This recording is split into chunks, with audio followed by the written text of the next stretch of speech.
Hello, students, and welcome to um, the first week, actually the second week at this point, of class. I want to apologize for some of the uh, setup issues that we had with Angel, but I think it should all be set up now. There was no quiz for the first week. I decided not to give one in the first week. There will be one uploaded shortly. I typically don't release the quizzes on the first day of the lesson being available because I don't want people to just kind of read the lessons looking for quiz answers. Kind of prefer that you look through all the lectures and then I'll post the quiz. So if that's a real hardship for anyone that you're unable to take the quiz later in the week, let me know and I can try and do other arrangements. Everyone is an adult, so you can hopefully look at all the material. Anyway, because the quiz questions are just a sampling, they're not meant to be um, a replacement. Like if you answer these questions correctly, you learned everything you need to learn about that section. It's not really the case. I'm also going to probably post weekly or almost weekly YouTubes with just my comments on everything that's in the lecture. To give you some background on me, I have 20 years of healthcare IT experience, most of it with Sutter Health and its affiliate hospitals. 15 years with Sutter Health IT.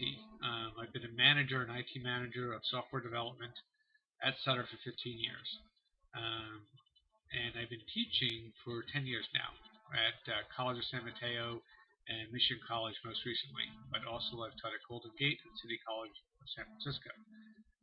Typically, what I've taught has been things like technical classes, software development type stuff, Java, Oracle, SQL, Internet stuff, C++, Unix, and things like that. But almost all of that programming has been done on healthcare type applications, clinical, in some cases financial, and also we'll see in week two something called HL7, which is a very important technology that's very specific to healthcare. I have a Master's of Science degree in Software Engineering, concentration, from Golden Gate in 2002, and a Bachelor of Business Administration with a Management Information Technology concentration from Pace University of New York, which is where I'm originally from. I've been in California, however, since '92, so I've been here almost 20 years. All right, let's go on to week one. A couple of things that I'll highlight from week one. This organization, HIMSS, you're going to hear a lot about in these organizations. For those of you who are new to healthcare or healthcare IT, maybe you haven't heard of HIMSS, spend some time on their website. They are the premier professional organization for healthcare IT. Um, as a student, you can get a good discount on the membership, and I really highly recommend you join. They also do a lot of certifications. They do conferences and webinars all the time. Very good organization. You should belong to it. You should try and attend a lot of their meetings. I will probably let you know which meetings coming up that I plan to attend, and then some of you could possibly come to those as well if you're a member. Um, it's a very good opportunity to learn what's going on from the leaders in the industry and to do networking too. Uh, Networking is really important. Um, Healthcare is a little bit of a good old boy group sometimes. So networking is important in every industry, but I think healthcare can be particularly important. So good organization. Spend some time on their website. Consider joining. This class organization that the lecture notes mention, I haven't had a lot of experience with it, but they seem like they're pretty like almost the consumer reports of healthcare IT. So seems good as well. HIMSS kind of steers away from that since they have a lot of these vendors as major contributors to them. So good source for information on. In week one, they talk about a bunch of different EHR systems, electronic health record. It's a big push now to get the electronic health record in hospitals, doctors' offices, everywhere. Epic is one of the best. It's not perfect. There's some others out there, but of all the ones I've evaluated, I think Epic is either the best or the second best. I also like the homegrown system the Veterans Administration uses, actually. They did a very good job as well. But that's more open source, and most hospitals are too conservative for that sort of thing. But for a pure vendor solution, Epic is probably the best. Sutter is moving to this solution from Med Series 4.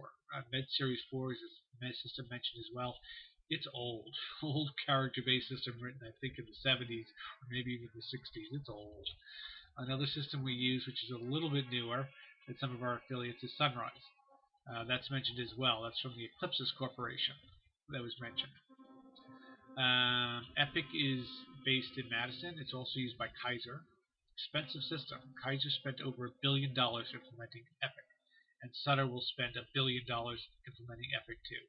So these are huge, expensive projects. Some of the things that you'll see for, particularly with trends in healthcare towards decision support, are things like a clinical data repository. Data warehousing is becoming very popular. A lot of these are built into the EHR, or they're co-systems with the EHR from the same vendor.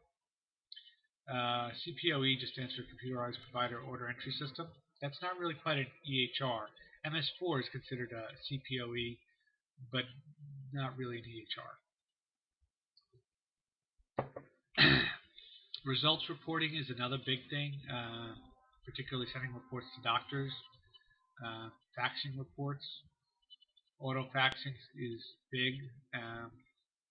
There are also all kinds of privacy issues with reporting because of the HIPAA law, which I don't think it's been mentioned yet, but we will. If you don't know HIPAA, is another thing you need to know intimately. It's a federal government privacy regulation related to patient health care. It's a serious law, and if you violate it, you could actually go to jail. That's how serious it is.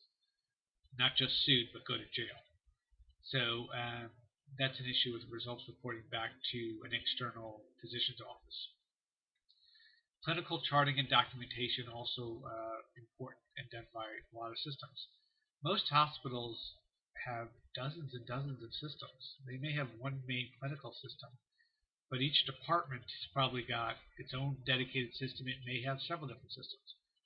Our cardiology department, I think, has about 4 or 5 different systems for just their department, and radiology is at least 2 or 3. A lot of different systems, and they all have to work together. The whole idea behind the EHR is to really kind of get down to maybe 1 or 2 or 3 systems with one main system. It's a very tall order. Epic's pretty good, but I don't think it's going to do it perfectly. So there'll still be a lot of these old departmental specialty type systems left even after an implementation of something like Epic.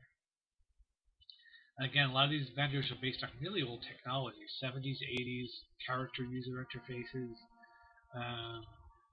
We see it getting more and more modern, but still pretty old in many cases, especially the bigger systems are pretty old. MS4, for example, is a character-based system that usually runs on something called an AS400 from IBM. It's a mini computer system from IBM, probably written in COBOL, but I'm not sure about that. Sunrise is a system I'm a little more familiar with as well.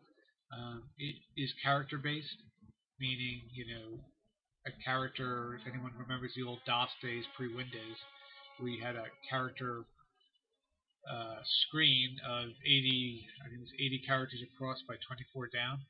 That's a character-based system. So if you're under 30, maybe you don't remember those systems. But if you work in healthcare, you probably used a few of them.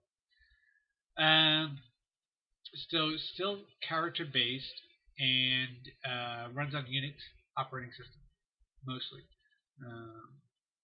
Most of these systems, though, you don't use even what we call a relational database. If you don't know what that is, don't worry about it. But that's kind of important as well. IBEX is used in our emergency room. That's actually a pretty nice system. It's web-based. It's a more modern system. It's actually pretty nice. SoftMed we use for charting. That's Windows-based. It's GUI, so it's pretty good as well. Both IBEX and SoftMed use SQL databases. So those are pretty modern systems, and there's others as well. There's a whole lot more. The operating room has its own system. Like I said, cardiology and radiology have multiple systems each. Um, all kinds of different clinics have their own specialty systems. So there's quite a few. So we've used systems from the top 5 vendors. Eclipsys we've used a lot of stuff from. I personally have spent a week at Eclipsys headquarters in Atlanta for training. Nice facility. It was a while back, but yeah, I did that as well. That's about it for week 1. Send questions. If you have any questions about week 1, send them to me, and I'll try and answer them if you have any questions, because I have quite a bit of experience with vendor systems. So any questions, let me know. I'm just going to continue with week 2 notes. And the link will be all up in the week 2 section since it's a little late getting stuff up for week 1. EHR certification, Epic, others. Technically voluntary, but not really. That's kind of a joke to say it's voluntary. In order to get ARRA funds and to avoid being penalized by Medicare, you pretty much have to put in but a certified system. So they say it's voluntary. It's about as voluntary as breathing is voluntary. Technically voluntary, but if you stop breathing, you'll die. So that's about how voluntary it is. Joint Commission.